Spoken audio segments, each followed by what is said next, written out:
आइए शुरू करते हैं न्यूज पथ पर सफर और सबसे पहले आपको दिखाते हैं ऐसी तस्वीरें जिनका जिक्र सरे रहा है। ये तस्वीरें सुर्खियों में भी है और सोशल मीडिया पर भी है।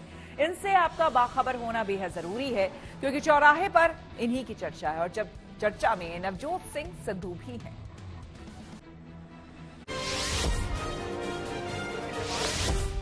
पूर्व क्रिकेटर नवजोत सिंह सिद्धू ने एक वीडियो सोशल मीडिया पर शेयर किया जिसमें वो अपनी पत्नी के साथ गिल्ली डंडा खेलते नजर आए।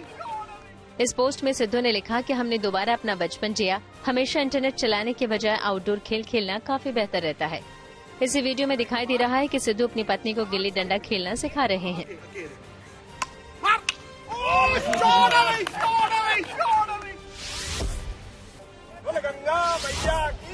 कवि कुमार विश्वास ने भी महाकुंभ के दौरान संगम में डुबकी लगाई। इस दौरान उनके साथ प्रदेश के कैबिनेट मंत्री नंद गोपाल गुप्ता भी मौजूद रहे। कुमार विश्वास ने वहां डुबकी लगाते समय कुछ लोगों के साथ भजन भी गाया।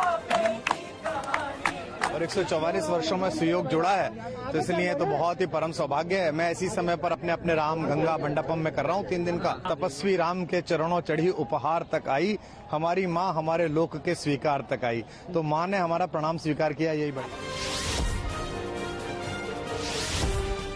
राजस्थान के अलवर में कुछ विदेशी मेहमानों ने पुलिस के काम की तारीफ की। दरअसल ब्रिटेन से भारत घूमने आए जॉन और उनकी पत्नी का कीमती चीजों से भरा एक बैग अलवर में गायब हो गया था। जॉन ने बताया कि वो सिटी पैलेस में घूमने के लिए ई रिक्शे से आए थे। इसी दौरान ई रिक्शे में उनका बैग रह गया जिसमें लैपटॉप, पैसे, कार्ड, पासपोर्ट समेत दूसरी चीजें थी। ऐसे में वो काफी परेशान हो गए। फिर उन्हें परेशान देख कुछ लोगों ने उनकी मदद की और तुरंत मामले की सूचना पुलिस को दी। इसके बाद पुलिस ने सीसीटीवी कैमरे की मदद से 1 घंटे में उनके बैग को बरामद कर लिया। इस पर ब्रिटेन से आए इन दोनों ने राजस्थान पुलिस की जमकर तारीफ की और यहाँ की टेक्नोलॉजी को भी बेहतर बताया।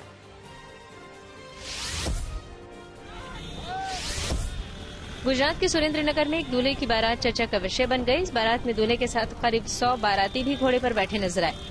ये बारात सुरेंद्रनगर के खेड़री गांव से चोटीला तक गई। इसी बारात में पैसों से भी बारिश की गई।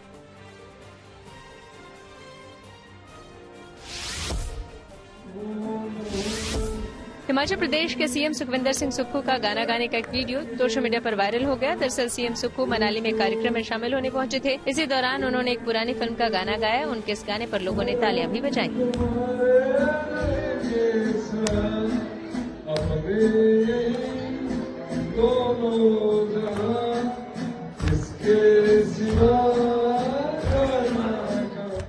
जिंदगी का सफर सुहाना हो इसके लिए सावधान रहना जरूरी है। रोजमर्रा की आपाधापी में कुछ देर बैठकर सोचना समझना भी जरूरी है कि आपके आसपास क्या हो रहा है और जो कुछ हो रहा है उससे हमारी जिंदगी, हमारा परिवार कैसे प्रभावित हो सकता है। इसलिए हॉर्न बजाकर बाखबर करने वाली खबर जरूरी होती है। और आज की ये खबर छत्तीसगढ़ में नक्सलियों और सुरक्षा बलों के बीच चल रही मुठभेड़ से जुड़ी है। छत्तीसगढ़ के गरियाबंद जिले में सुरक्षा बलों ने बड़ी कार्रवाई करते हुए 16 नक्सलियों को मार गिराया। गरियाबंद जिले के कुलाड़ी घाट इलाके में सुरक्षा बलों और नक्सलियों के बीच मुठभेड़ जारी है। बताया जा रहा है कि सुरक्षा बलों ने 60 नक्सलियों को चारों तरफ से घेर लिया है। छत्तीसगढ़ और उड़ीसा में सुरक्षा बलों की 10 टीमें नक्सलियों के खिलाफ ऑपरेशन को अंजाम दे रही है। ऐसे में जरूरी है कि अंतिम सांस ले रहे नक्सलवाद और नक्सलियों को लेकर खुद भी सतर्क हो जाएं और दूसरों को भी सावधान करने के लिए हॉर्न बजाएं।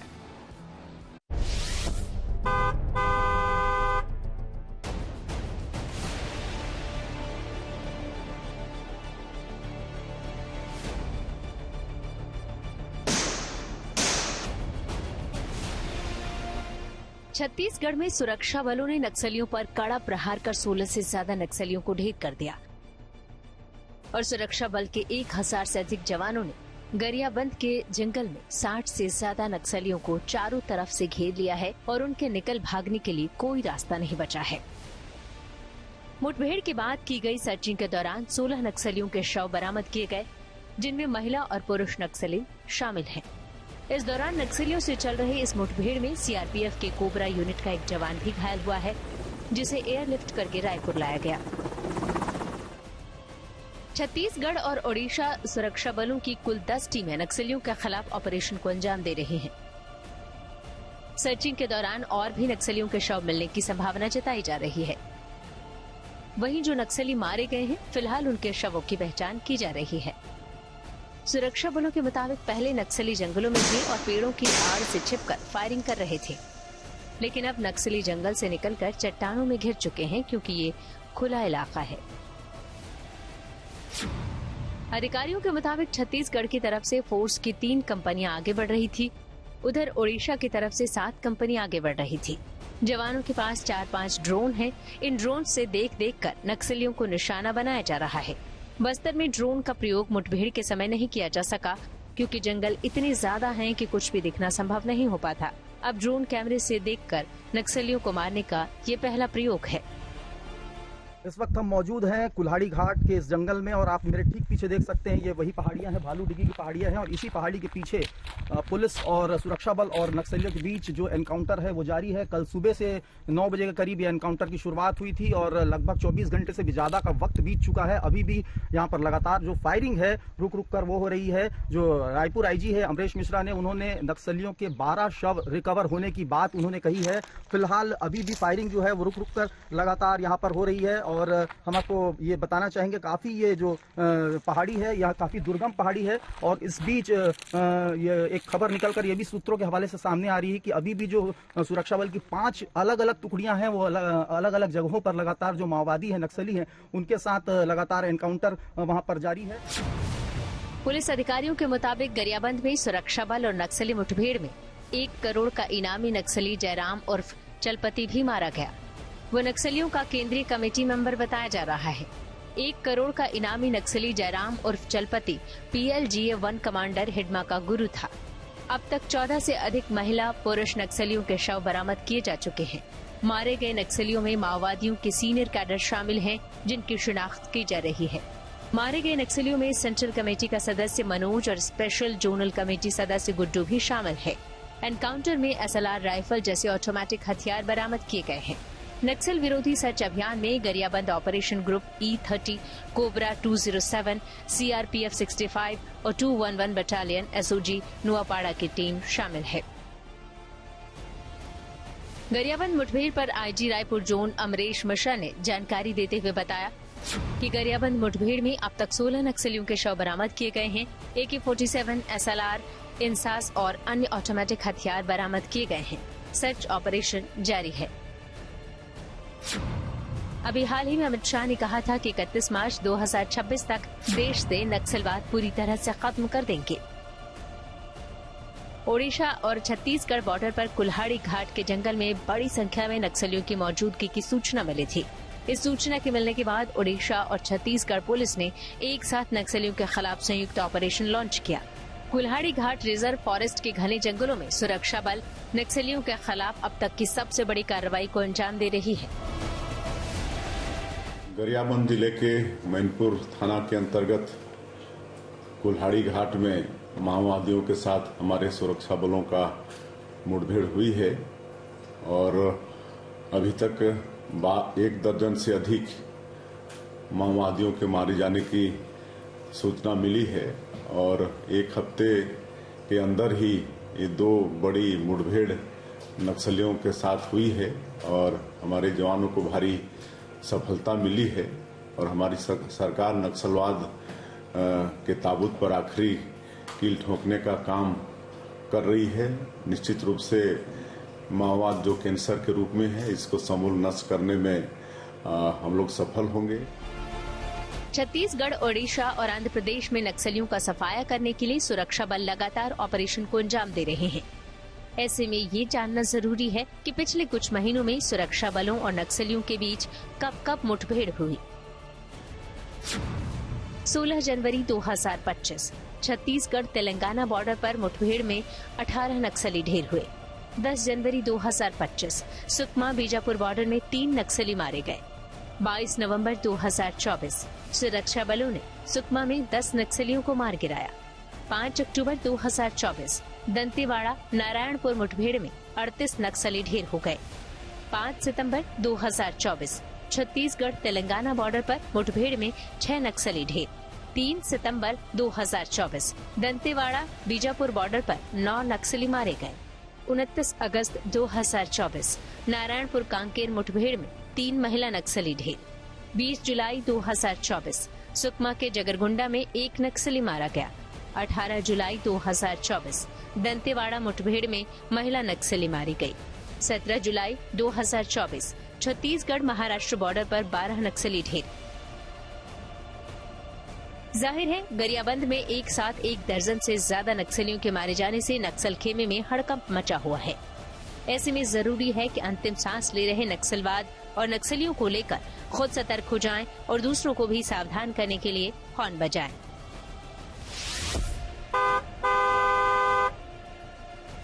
Bureau report, good news today. बुधवार को महाकुंभ में योगी कैबिनेट की बैठक। आइए सीधे आपको लिए चलते हैं न्यूज एक्सप्रेसवे पर, जहां देश भर की कुछ और जरूरी खबरें कर रही हैं आपका इंतजार। सूत्रों के हवाले से खबर है कि प्रधानमंत्री नरेंद्र मोदी 5 फरवरी को प्रयागराज जाएंगे, जहां वो महाकुंभ में शामिल होंगे। वहीं राष्ट्रपति द्रौपदी मुर्मू 10 फरवरी को महाकुंभ के लिए पहुंचेंगी। इसी महाकुंभ में बुधवार को सीएम योगी आदित्यनाथ अपने मंत्रिमंडल के साथ त्रिवेणी संगम में डुबकी लगाएंगे। वहां डुबकी लगाने से पहले कुंभ में कैबिनेट की बैठक भी होगी। भूटान की महारानी आशी जेत्सन पेमा वांगचुक यूपी के आगरा पहुंची, जहां उन्होंने ताजमहल की सैर की। इस दौरान महारानी के साथ उनकी बेटी और दामाद समेत परिवार के दूसरे सदस्य भी मौजूद रहे।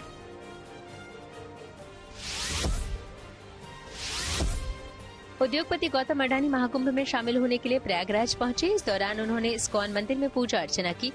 वहीं भोजनालय में प्रसाद भी बनाया और श्रद्धालुओं को अपने हाथों से प्रसाद भी बांटा। साथ ही गौतम अडानी ने इस्कॉन मंदिर में प्रसाद भी ग्रहण किया। इसके अलावा उन्होंने संगम घाट और लेटे हनुमान मंदिर में भी दर्शन किए और पूजा की।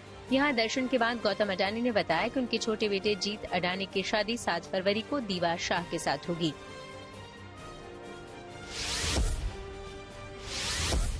जम्मू कश्मीर के सोनमर्ग समेत कई इलाकों में फिर बर्फबारी हुई। ऐसे में पेड़ और मकान बर्फ से भरे नजर आए।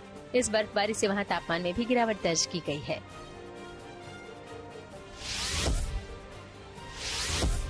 मध्य प्रदेश के सागर में कुत्ते का एक अजीबोगरीब बदला लेने का वीडियो सामने आया। दरअसल जब एक परिवार अपनी कार से एक शादी समारोह में शामिल होने के लिए दोपहर में निकला था, तो एक कुत्ते को कार से टक्कर लग गई थी। इसके बाद रात में वो लौटे तो कुत्तों ने कार को चारों ओर से खरोंच दिया। ऐसे में परिवार ने सुबह उठकर जब सीसीटीवी फुटेज देखी तो पूरा मामला समझ में आ गया। और खबरों के एक्सप्रेसवे से आगे रुक करते हैं सियासी ढाबे का, जहां आज की सबसे दिलचस्प खबर मौजूद है। दिल्ली विधानसभा चुनाव में आम आदमी पार्टी से लेकर बीजेपी और कांग्रेस के बड़े नेता चुनावी रैलियों के जरिए एक दूसरे को घेरने की कोशिश में लगे। दिल्ली के दंगल में अब रामायण, रावण और मारीच की भी एंट्री हो गई है। आम आदमी पार्टी के संयोजक अरविंद केजरीवाल के एक बयान को आधार बनाकर बीजेपी ने उनके खिलाफ मोर्चा खोल दिया। बीजेपी ने केजरीवाल को फर्जी हिंदू बताते हुए उनके बयान को सनातन का अपमान बताया, तो आम आदमी पार्टी ने भी पलटवार करते हुए बीजेपी को रावण भक्त बता दिया। वहीं कांग्रेस ने आम आदमी पार्टी और बीजेपी दोनों को अवसरवादी बता डाला।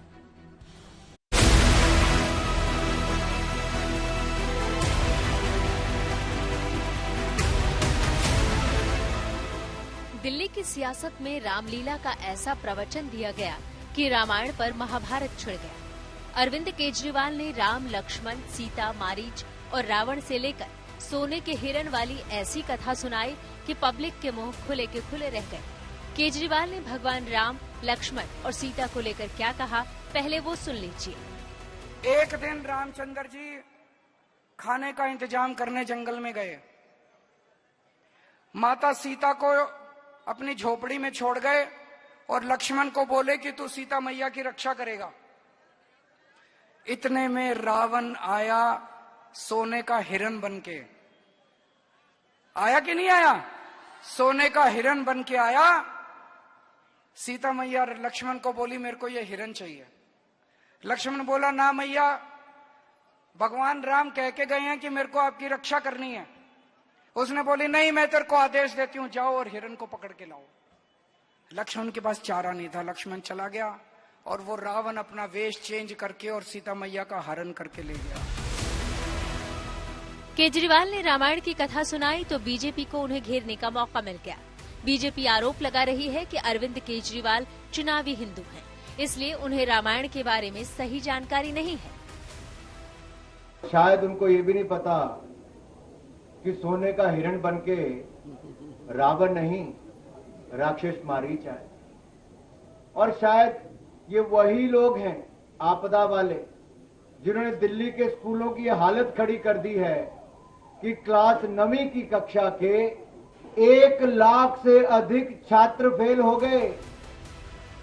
बीजेपी कह रही है कि केजरीवाल सनातन धर्म का अपमान कर रहे हैं, तो केजरीवाल कह रहे हैं कि बीजेपी रावण का अपमान सह नहीं पा रही है। उनकी नानी उनको सुनाती थी कि राम मंदिर नहीं बनना चाहिए, लेकिन ऐसी कौन सी रामायण इन्होंने सुनी है जिसमें उन्होंने श्री रामायण की भी गलत व्याख्या की है। ये हमारे सनातन का अपमान है, हमारी आस्थाओं का अपमान है। अब वो तो अधर्मी है, वो तो क्षमा मांगेंगे नहीं, लेकिन प्रभु श्री राम से, प्रभु श्री हनुमान से हमने हाथ जोड़कर क्षमा मांगी है कि ऐसे अधर्मियों को कम से कम माफ करें। मैंने ये कह दिया कि जो सोने का हिरन था वो रावण सोने का हिरन बन के आया था, और सीता मैया उस सोने के हिरन के ऊपर वो हो गया। तो उन्होंने ये कह रहे हैं कि रावण नहीं बन के आया था, मरीची राक्षस बन के आया था। तो मेरी वो पूरी भारतीय जनता पार्टी आज धरने पे बैठी है मेरे घर के सामने कि मैंने रावण का अपमान क्यों किया। इनको रावण से इतना प्यार है, राक्षसी प्रवृत्ति है इन लोगों की। मैं दिल्ली के झुग्गी वालों को और गरीब तबके को खासकर चेताना चाहता हूं कि अगर ये आ गए तो ये राक्षसों की तरह निगल जाएंगे आप लोगों को। अब आम आदमी पार्टी आरोप लगा रही है कि बीजेपी रावण का समर्थन करने वाली पार्टी है, तो कांग्रेस कह रही है कि बीजेपी की तरह आम आदमी पार्टी के नेता भी चुनावी हिंदू हैं। बीजेपी का एक ही नारा रावण है आदर्श हमारा। रावण के अपमान पे उपवास कौन कर रहा है? भारतीय जनता पार्टी। ये है इनकी असलियत। केजरीवाल जी ने इनकी असलियत पूरे देश के सामने ला दी है। चुनाव में जब भाजपा नकली हिंदू, नकली मुसलमान, नकली सिख, नकली ईसाई बनती है, तो ये समस्या आम आदमी पार्टी को भी आती है जब नकली बनते हैं, और उनको भी आती है क्योंकि चुनाव में ये लोग सब नकली बन जाते हैं। वहीं दिल्ली में मुफ्त के वादों से सियासी दल वोटरों को अपनी ओर खींचने के लिए पूरा जोर लगा रहे हैं। बीजेपी ने आज एक नया वादा किया और कहा कि सरकारी संस्थाओं में केजी से पीजी तक जरूरतमंदों को फ्री शिक्षा मिलेगी। वहीं केजरीवाल ने धोबी समाज के लोगों को बिजली और पानी घरेलू दर पर देने का वादा किया है कि दिल्ली में सरकारी शिक्षण संस्थानों में जो जरूरतमंद छात्र हैं उनको पीजी से लेकर केजी से लेकर पीजी तक की मुफ्त शिक्षा देंगे। केजी से पीजी तक मुफ्त शिक्षा मिलेगी दिल्ली के जरूरतमंद छात्रों को सरकारी शैक्षिक संस्थानों में। दिल्ली सरकार धोबी समुदाय कल्याण बोर्ड का गठन करेगी। धोबी समुदाय कल्याण बोर्ड का अगर गठन कर दिया जाता है तो ये एक ऐसा बोर्ड बन जाएगा जहां पूरे दिल्ली के धोबी समाज के लोग जा सकते हैं, अपनी समस्याएं बता सकते हैं, सुझाव दे सकते हैं। दिल्ली चुनाव में सियासी दल जीत हासिल करने के लिए सभी दांव आजमा रहे हैं। जैसे जैसे चुनाव प्रचार तेज हो रहा है, वैसे वैसे तलखी भी बढ़ती जा रही है। वहीं वोटरों को रिझाने के लिए मुफ्त वाली पॉलिटिक्स का दांव भी खेला जा रहा है और अब चुनावी पॉलिटिक्स में रामायण की भी एंट्री हो गई है। Bureau report, good news today.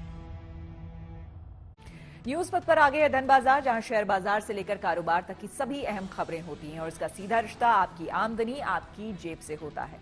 तो तेज रफ्तार खबरों के बीच ये जरूरी खबरें छूट ना जाए, इसलिए सीधे आपको लिए चलते हैं धन बाजार। अमेरिका में डोनाल्ड ट्रंप के सत्ता संभालने के अगले दिन भारतीय शेयर बाजार में भारी गिरावट देखने को मिली। हफ्ते के दूसरे कारोबारी दिन शेयर बाजार में काफी उतार चढ़ाव रहा। सेंसेक्स 1235 अंक लुढ़क कर 75,838 पर बंद हुआ। वहीं निफ्टी भी 320 अंक फिसला और ये 23,025 पर खिसक गया। माना जा रहा है कि ट्रंप के सत्ता संभालने के बाद शेयर बाजार में अनिश्चितता का माहौल है। इसके अलावा कई भारतीय कंपनियों के कमजोर नतीजों का असर भी भारतीय शेयर बाजार पर पड़ा। दिल्ली में सोने की कीमतों में हल्की उछाल आई। मंगलवार को दिल्ली सर्राफा बाजार में सोना 100 रुपए महंगा हुआ। इसके साथ ही अब दिल्ली में 10 ग्राम सोने की कीमत बढ़कर 82,100 रुपए हो गई। वहीं चांदी की कीमतों में कोई बदलाव नहीं आया, यानी दिल्ली में 1 किलो चांदी 93,000 रुपए पर स्थिर है। मंगलवार को डॉलर के मुकाबले रुपया फिसल गया। इसमें 14 पैसे की गिरावट आई। इस तरह 1 डॉलर के मुकाबले रुपए की कीमत 86 रुपए 59 पैसे हो गई। सौर ऊर्जा से चलने वाली देश की पहली कार ईवा लॉन्च हो गई। पुणे की कंपनी वेब मोबिलिटी ने इसे भारत मोबिलिटी ग्लोबल एक्सपो 2025 में लॉन्च किया। कंपनी ने इसे 3 ट्रिम्स नोवा, स्टेला और वेगा के साथ बाजार में उतारा है। इस कार में सोलर एनर्जी के साथ साथ बैटरी का भी विकल्प दिया गया है। इसकी शुरुआती कीमत करीब 3.25 लाख रुपए है। वहीं बैटरी के साथ लेने पर इसकी कीमत करीब 4 लाख रुपए रखी गई है। कंपनी ने इसे 6 कलर ऑप्शन में पेश किया है। इसकी प्री बुकिंग शुरू हो गई है। अगले साल मई जून में इसकी डिलीवरी शुरू होगी।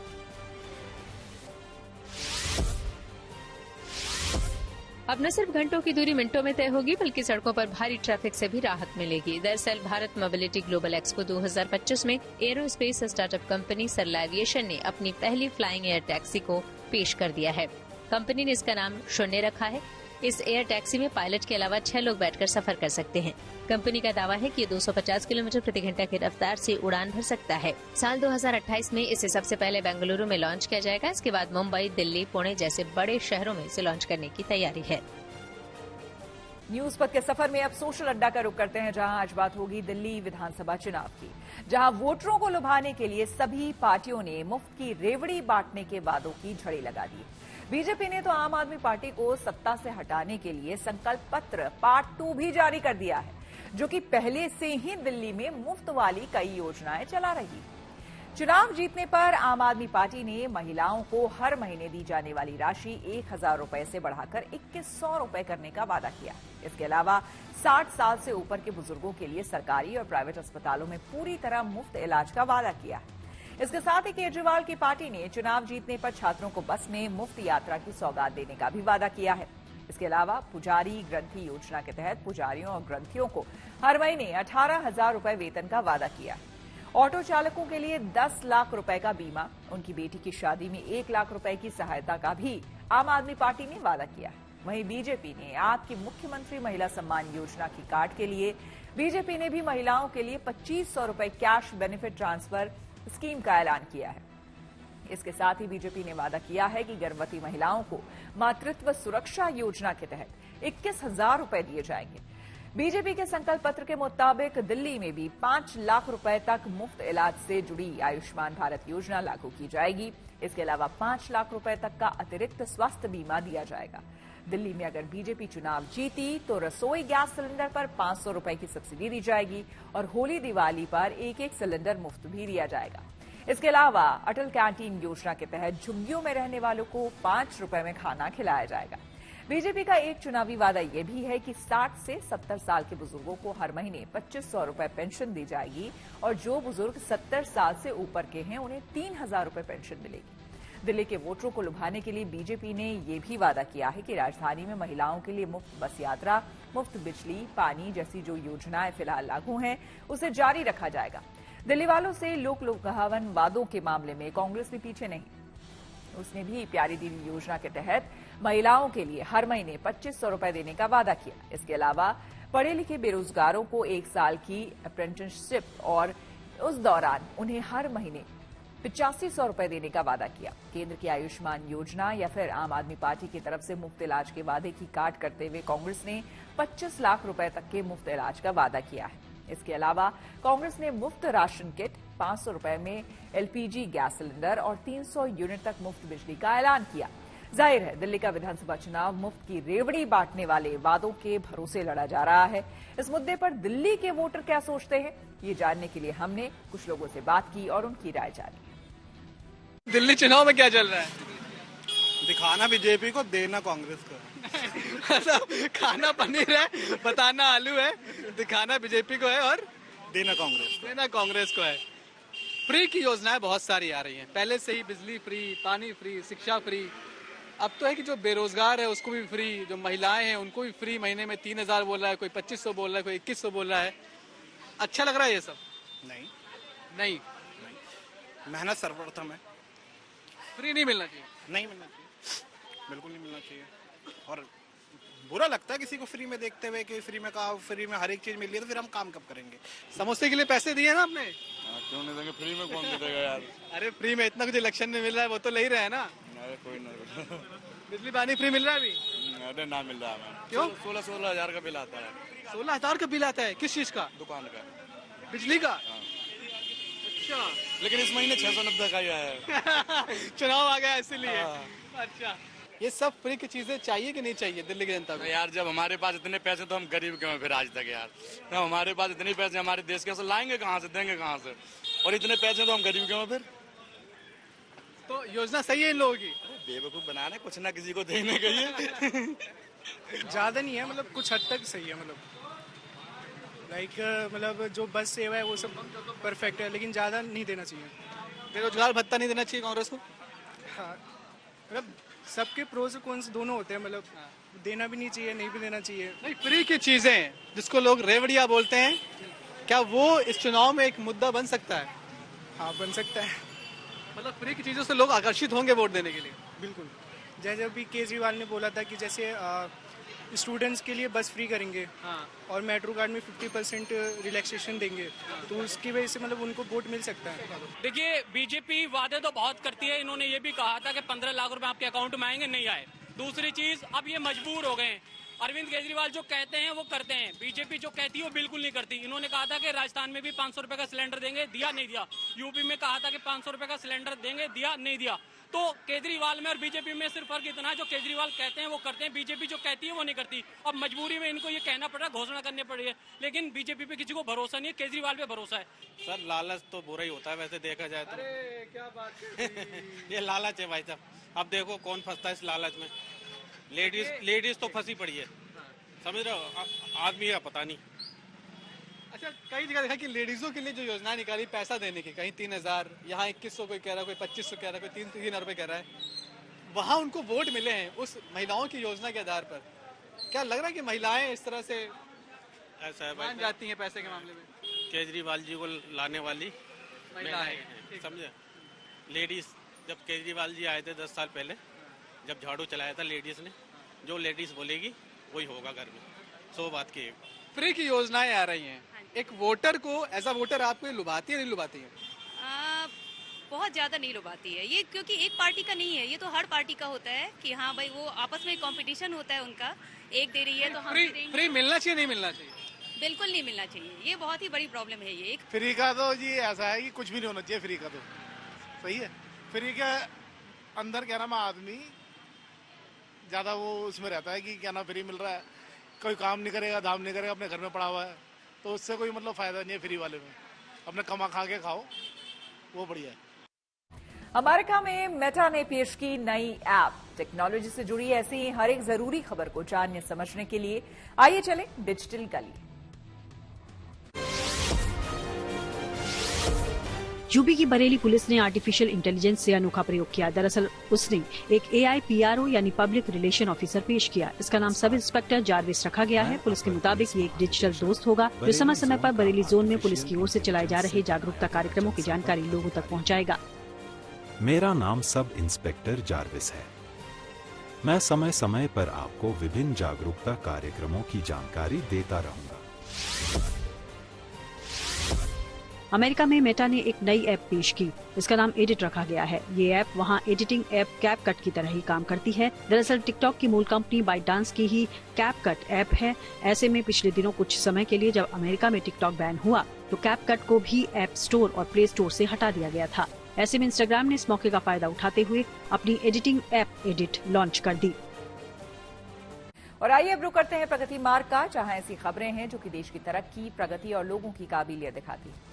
आज यहाँ हम आपको दिखाएंगे गणतंत्र दिवस की तैयारियों की एक झलक, जो इन दिनों कर्तव्य पथ पर चल रही है। यहाँ सेना की परेड रिहर्सल, जहां एक ओर मन में देशभक्ति का जोश भर रही है, तो वहीं ब्रह्मोस जैसे मिसाइल आत्मनिर्भर भारत और उसके फौलादी इरादों की झलक भी दिखा रही है।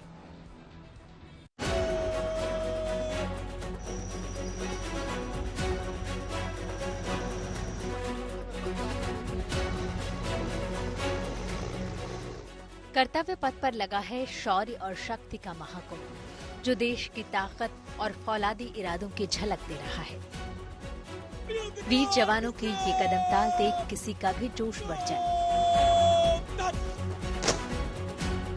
ये तस्वीरें कर्तव्य पथ पर गणतंत्र दिवस समारोह की तैयारियों की है, जहां न सिर्फ सेना की देशभक्ति और जुनून का परिचय मिल रहा है, बल्कि भारत की क्षमता का भी यहाँ पुरजोर प्रदर्शन है।